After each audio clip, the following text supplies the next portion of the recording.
Hi, everyone. So sorry for the delay. We have had a few technical difficulties given that I am the only one who's actually live here on site, and I am joined by three panelists from quite literally all over the world. So for today's session, I will introduce myself. I'm Marissa True. I am the podcast host of Tez Talks Radio, which is the global ecosystem podcast for the Tezos Ecosystem. And then I'm joined by Clara Pei, who is based out in Singapore, Linda Dunia, who I believe is still within the States at the moment, and Pixelful, who's joining us from Brazil. And hopefully a little later on, we will have Anthony Azekwa, who is currently based in Nigeria, and will join us in just a bit. So first of all, welcome to all the panelists. Thank you for taking the time to dial in at the most extreme time zones imaginable. Hi. Hi, how are you doing? I'm good.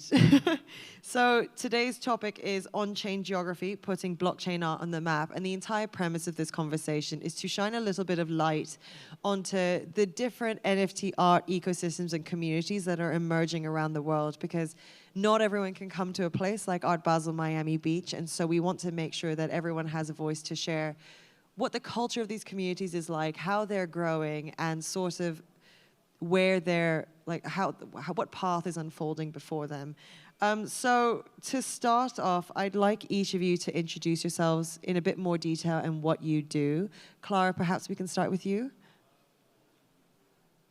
Sure. Thank you for the introduction and for having me. Yeah, my name is Clara. I work as a curator. I sort of work in both trad art and more digital art or NFT focused kind of ecosystems. But I also am the founder of NFT Asia. So I think we're one of the largest sort of digital native artist collectives and really focus on thinking about digital collectivism, focused for Asian and Asia-based artists. So about like 4 a.m. where I am right now. So I apologize if I'm a little incoherent throughout this conversation. Really trying to be here and represent. But yeah, so I think the NFT Asia started in March 2021. The premise was very simple. We were just thinking about how I was writing this piece on Southeast Asian artists, and I found a couple of friends who were dabbling in Web3, thinking about blockchain, but the conversations were all very isolated, and everyone just felt overwhelmed by the space, the feeling that a lot of the conversations or learnings were concentrated maybe in the US or a little bit of Europe. But so much of actually, what has to do with being onboarded into the space is jurisdiction specific or is geographically specific. And even within Southeast Asia, the conditions in Singapore looks very different to say like someone in Indonesia or the Philippines. The kinds of access to infrastructure we can have is also very different. So the idea was simple, was just to create a sort of like group chat or server in which everyone could feel welcomed from like the wider Asian continent, and to share in conversations and learnings about the space. So we really just started from there. And I'm sure we'll get into it a little further on later in this panel. I think that's a perfect framework to introduce a lot of the topic areas that we're going to cover today. But before we get to those, Linda, would you like to introduce a bit more about what you do? Yes, absolutely. So I am an artist and curator. So my practice is focuses on the conversation between like digital and physical mediums. I typically train my own AI models using some of my physical pieces. And it's been a couple of years of doing that and sort of kind of using AI as an archival tool, as well as a sort of an extension of my another brush into my palette. So I'm also the founder of Cyberbot, which is a collective of African artists in Web3. And we started in the fall of 2021.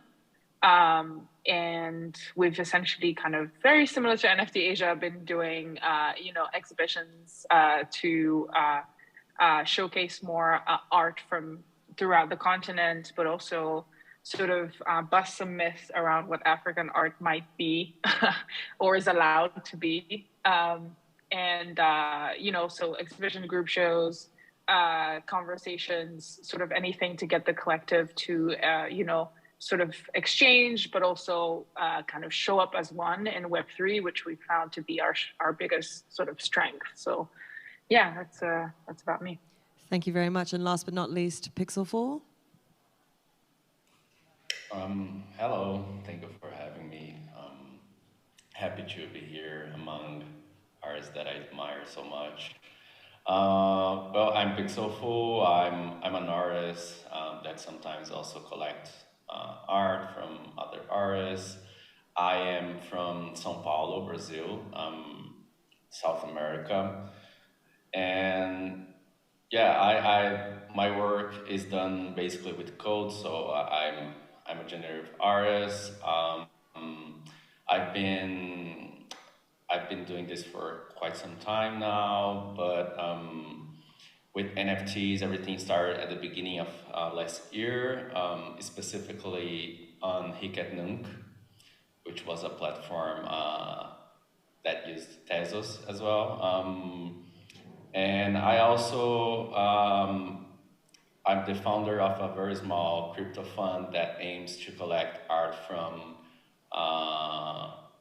people from Brazil that have been minting works on the blockchain. Thank you very much. So it seems to be that there is a common thread between all of you, which is that you've kind of stumbled across or banded together communities that are driven not only on educating people about art within the blockchain space, but also making sure that your voices are represented in the rooms that people consider to matter. And so in that, I think you each have a fairly big exercise on your hands. But before we get into that, Pixelful, I want to stay with you. You mentioned Hic@Nunc, which is sort of the original art marketplace that springed up on Tezos. Can you talk to me about the culture there and how that's translated into the Brazilian blockchain-based artist NFT scene? I was quite familiar with the blockchain since 2016, but somehow I had not listened anything about NFTs. And when some of the big news started to pop with big sales, I started to get more interested at the subject.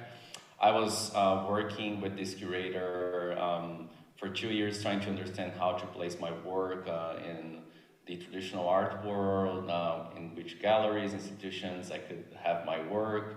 But it was really difficult for me to imagine, as someone living so far from the north, where most of the things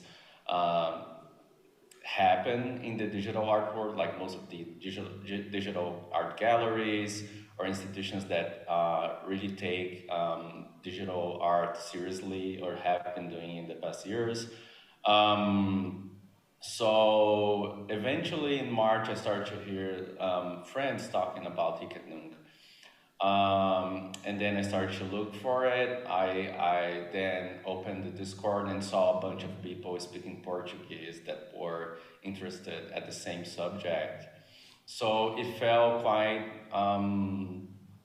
welcoming to be part of it, and it felt like something new, blooming. Then I think I just felt like I had to test as well and see how it worked. And luckily, it's been a very interesting ride. Wonderful. And Clara, similar question to you. What was the point at which you realized that there was this emerging NFT community within Asia that you sort of wanted to band together and make sure were represented? Yeah, it was, I guess, around the same time, really, around February or March 2021. So I was asked to write a piece about Southeast Asian artists sort of interacting with blockchain or were minting NFTs. And that's when I was actively looking out for artists. And at the time, it felt like there were very few people around me or around kind of like my networks in Southeast Asia that were really actively at least talking about NFTs. I remember DMing a random artist whom I remember like posted about Bitcoin like months ago and going like, I think you posted something about Bitcoin. Like, do you also happen to do NFTs? And it just so happened he did. And then he connected me to another photographer. And it was sort of like through these conversations that we realized, oh, like, you know, there's a handful of us. Like, I think there's something going on here. But it was also when I started speaking to Siobhan Wong, who was already actively sort of like, she had jumped in actually about a month ago, and she was already seeing that so many of the conversations were just not sort of talking about like worlds or contexts outside of the existing kind of loci at that time. And, you know, I think that was also a time when like Clubhouse was very big, and a lot of these conversations or Clubhouse rooms were like hosted at like, well, 3 a.m., you know, in Singapore time or something like that. So there was just this feeling that, oh, it was just not really close to us. So we had a conversation about how I had created this server with some of the artists I had interviewed. And Siobhan was like, well, you know, I think a lot of other people would like resonate with what we're going for here. So I was like, okay, maybe let's just open it up to everybody. What should we name it? You know what? NFT Asia, so they know exactly what we're going for.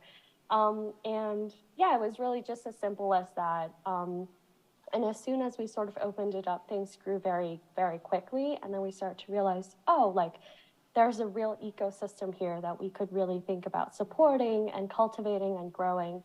I think on top of just the fact that, you know, it's like feeling as though you're sort of isolated, similarly to what Pixelful is talking about from what a lot of activities happening. There's also, you know, huge like language barriers, right? Like, and in Southeast Asia, all the different countries have different languages. And, you know, we found, for example, there's lots of really great Thai artists, but maybe they're not going to be the people who are the first to jump in on like a Clubhouse room and like pitch about themselves, which is also something that a lot of artists had to do at that time.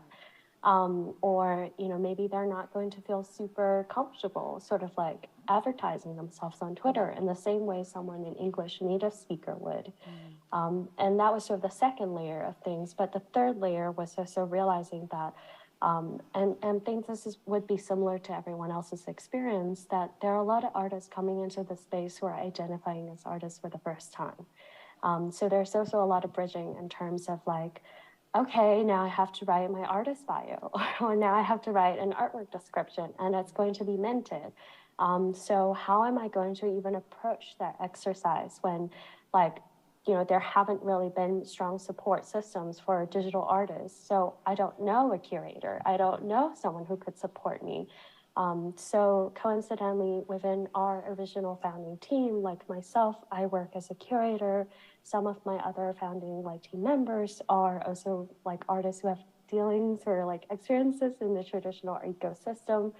And we realized it was also things like this, where if we could share resources or skills laterally within the Discord itself, whether it's like, oh, I happen to write, I could do a session on how to write artist bios. Someone else, you know, is really great at pitching. They could do a session on how to pitch effectively, stuff like that. I think that was the point in which we actually started to think about this as a community that we could grow and foster and take more seriously, on top of just being like a safe space for artists to hang out. And then from there, we started to think of exhibitions and so on. Yeah. So it sounds like it wasn't just the banding together of so many different smaller fragmented communities, and I guess they were kind of micro communities at that scale, but it was also giving them the education and the tools so that they could eventually qualify themselves to be represented in like the bigger rooms or the more established rooms. Because I think you're completely right. It's a theme that we're seeing consistently throughout, is that many of these blockchain-based artists are only just coming to acknowledge themselves as legitimate artists for the first time, even if the rest of us would assume that as naturally so. If they don't believe it, it potentially cuts them out of the right conversations. And Linda, you were mentioning earlier that you were doing similar for African art and also ensuring that people are coming to understand what African art can be and what people have tried to define it as and the barriers that it's breaking out of. So what does that community look like for you? You're on mute, if I can just ask you to.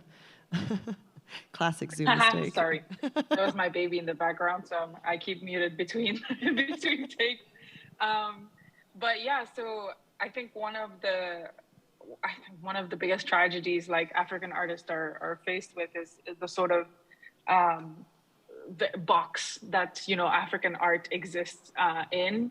When we talk about contemporary African art specifically, it's sort of a mishmash of all kinds of medium, all kinds of movements, all kinds of contexts, all kinds of countries. And the continent is, I mean, it's huge. It's 54 countries, like thousands of languages, thousands of different ways of expressing culture and tradition and modernity and sort of our relationship to it. And so to me, it's sort of the NFT space was the first opportunity to see the largest uncurated collection of African artists and African, who sometimes have nothing in common other than the fact that they live on the continent.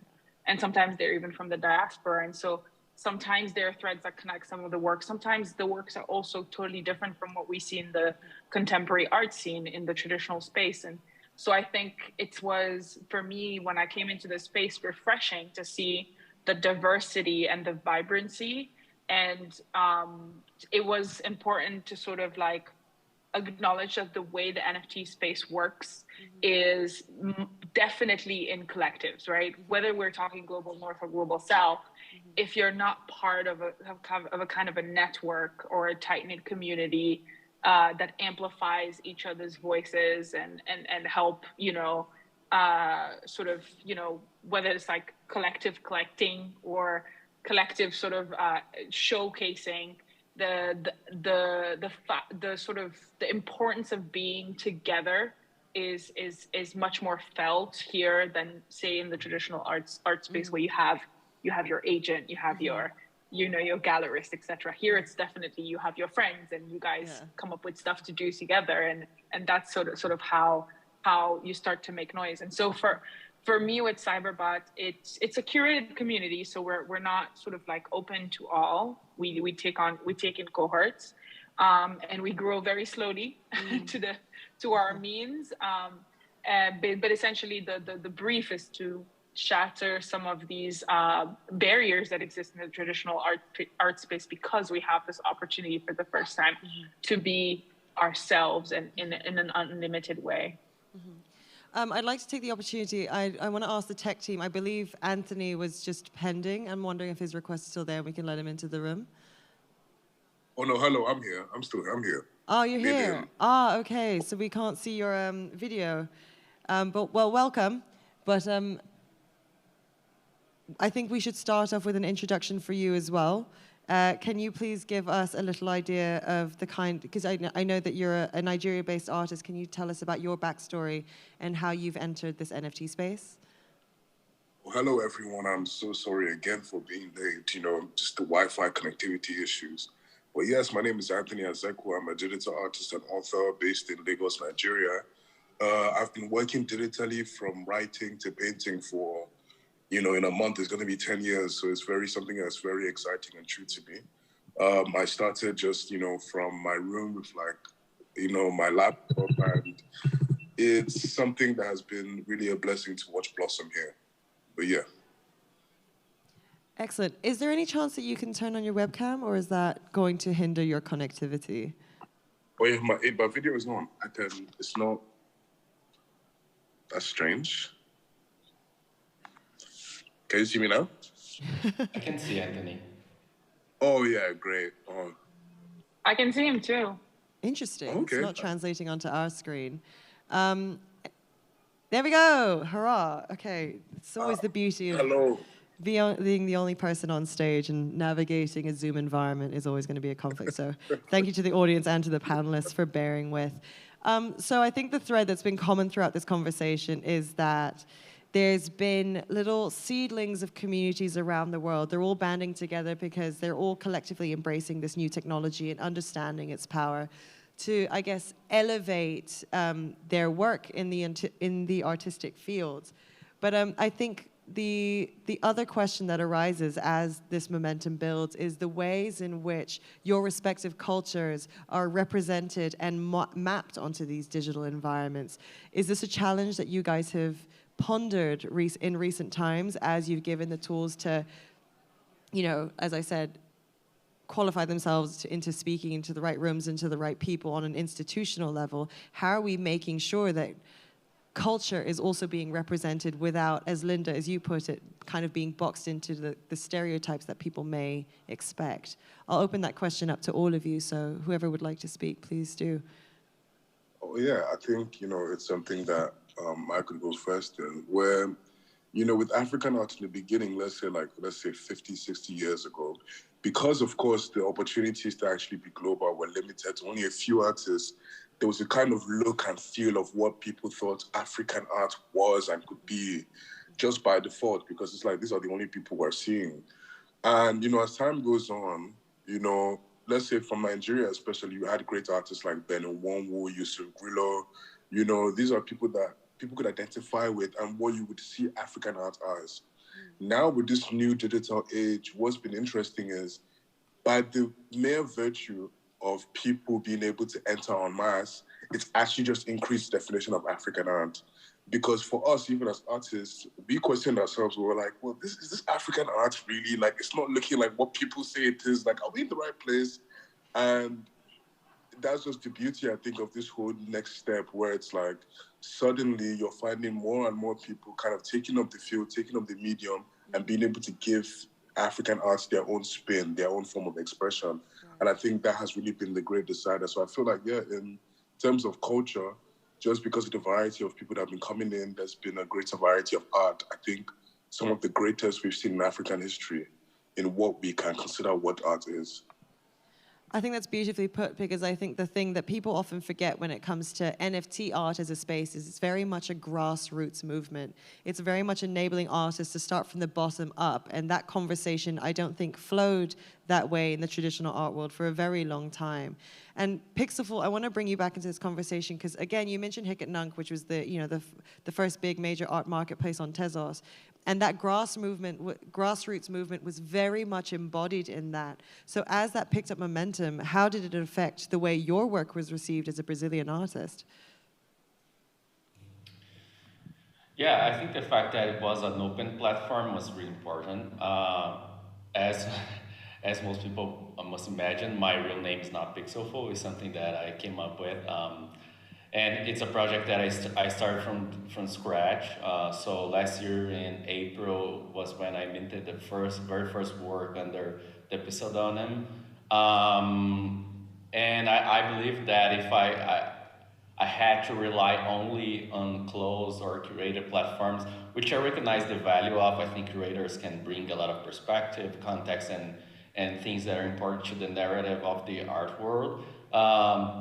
But I think to have both places where you can curate the works, but also having something open is really important. It was what made possible for my work to grab some attention. And I think that also the fact that it was a global community, and the fact that I was selling my work for big editions and for small prices, and not having huge gas fees all make a lot of difference in the way that the work could spread. If it was not for that, maybe the reach of my work would be way smaller. So I think it was really beneficial to have this platform that was open, that was reliable, that was cheap for not only for maybe countries that have strong economies and strong currencies, but also places where every dollar makes a difference. I think that if I started selling my work for one test, which is really a cheap price if you compare it. Probably it's cheaper than most, I don't know, prints that you find in the US at any place that you go to buy art. So I think it was fundamental for the work to gain the audience that it gained. And Clara, from the curatorial side of things, looking at all of these artists begin to emerge, how did you come to identify who the up-and-comers were, and how did you apply, a new curatorial process to a field that has very much been undefined and unregulated? Yeah, that's a fun question. I think I've actually been thinking about this a lot, and I think as a curator, in terms of how I approach maybe thinking about a work, imagining possible display methods, or like the kind of contextualization and research around a work that I want to be able to do, especially in cases where I have a production budget, is the same as how I would like to approach any other work, as I would in my trade art job. I think that's really important to consider, because we have a lot of questions about how NFTs might have revolutionized or changed curation. But I think when it comes to the one-on-one, I'm just working with this one artist and thinking about this one work in front of me, I want to give it the same attention. And when we think about, let's say, decentralized curation, or maybe more community-based curation, within NFT Asia, that's something we often talk about. How do we balance openness and wanting to make sure that people have different opportunities, even if they may be coming in at different stages of their Twitter account following or their price wars, and people whose work maybe is more familiar with the wider community. I think that's a very delicate balance that every kind of community-based organizer has to strike, because you also want to make sure that you're constantly actively thinking about who are the other artists who are sort of earlier in their NFT journey that I can also help to amplify alongside sort of artists whose work are just, out there and great, and I want to make sure there are eyes on. I think a lot of times, as kind of community-based curatorial initiatives, it's also about creating opportunities when there are none, if there's feasible for you to do so. Because there are just times when you see that with a lot of the sort of big NFT events happening around different cities, the networks tend to coalesce around where their cities are based. And while very few of those events have actually focused on, for example, or taken place within the Asian continent, and even then, right, it's massive. So a lot of times it's how could we possibly leverage the collective network or the kind of collective platform that NFT Asia has been able to build, and think about creating a showcase or partnering with someone else that has a similar or even larger platform, where we could also showcase works from artists that maybe wouldn't have had the opportunity to otherwise. So it's just that, I think going back to what Linda was talking about, very much thinking of how can you utilize collectivity to open up access for individuals with a certain kind of mindfulness and intentionality. Yeah. I think it was community-based curatorial initiatives that I was it was a phrase I was trying to remember, because I think it perfectly encapsulates many of the efforts that are being made within this blockchain-based art ecosystems, in terms of trying to wrap our heads around the artists and the creators that these communities truly value, and why. And Linda and Anthony, I want to bring the focus back to, Africa-based artists or African-styled artists, and how that applies in those arenas. So Anthony, for you, it's kind of how have you come to immerse yourself within these creative and artistic environments and the artists that you encounter and interact with? And Linda, how does this impact this project that you're building, and making sure that you are including all the necessary representative voices that should be there in order for this endeavor to truly work? So Anthony, why don't we start with you? Oh yeah, I think, in Nigeria, for instance, something that was very cool with Nifty Gateway, we became Nifty Gateway publishers by studios. And one thing I did was the first drop was filled with some of the biggest digital artists in Nigeria who, we had known them. When I was young, a child, these are people who had worked on all the cool projects, who are people that, they were so elusive, because digital art was still a growing field back then. And, that was our first Nifty Gateway drop, just filled with these people that I consider to be legends, like, wow, really, really great, but uniquely in the NFT space, who not many people may have known of. And it was kind of the thing of trying to bridge that gap between the communities, because with African art, you know, like Clara was saying, the problem still is all these networks are being formed, but mostly around those places that the events are happening in, you know, because like as she said, I was thinking about it, like, has there been an NFT Nigeria? Like, is there ever going to be an NFT Nigeria? You know, like, is everybody going to come here? Like, you know, that would be cool. And because sometimes what happens is, you know, the rest of us who are kind of based here or who work in between are kind of left out, you know, just geographically speaking. So I think for me, it's really just been interesting kind of like navigate that. I find that sweet spot because really everybody still is trying to find the bridge that kind of allows people to understand that, okay, look, this is happening there, this is happening here. And like, it's very, very cool. And yeah, it's been a bit of a challenge, honestly, but I think it's something that's just been happening slowly but surely. And, you know, fingers crossed for the future and even next year. I mean, if there is no NFT Nigeria, I would suggest that you go ahead and start it yourself and be the originator of that project. The minute you said it, I was thinking, yeah. Absolutely, it's a grassroots movement, as we said, so it should begin with you. And Linda, similar question to you, but more in terms of making sure that all the correct voices, that like enough voices, representative voices, are in the room at any given time. What's the process look like for you? Great question. So this is something I actually really debated in the beginning, because there's a sort of like big NFT African community, which sort of like, if you're an African and you land on like in the NFT space in the Web3, you will see them and you will like sort of, at least for me, that was the first way I've like, I got to know like different, you know, digital artists who were in Web3. So for Cyberbot, my question was first, like, can you even be cohesive in the curation, if that makes any sense? Can you be unbiased? Because the content is huge, and I found it very difficult to sort of say, okay, I'm going to have X number of photographers or X number of VFX artists or from X number of countries.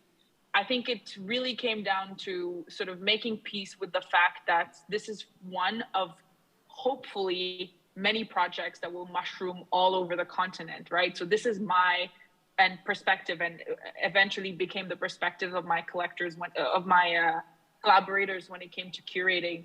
This is sort of our vision of things, and this is the kind of art we want to talk about, and these are the kinds of questions we want to raise. And I think it's exciting when other communities pick up, you know, steam and find, you know, room for themselves in this space to say, oh, I have different questions I want to ask. I have different artists that I want to curate and bring to the table. And I think this is where community-based curation really sort of like helps us break down the barriers that, you know, sort of are rampant in the traditional art world, in the sense that you're starting to see new approaches to how we look at art and what kind of art we find important and worth celebrating. And who am I to say that it's, you know, that it's these 5 things or these 10 artists, right? Like anyone can decide that for themselves, and any community can build a community around, like enlarge their community around that. So for us at Cyberbot is really about finding a combination of like, are you kind of addressing the topic of identity in a critical way in your work?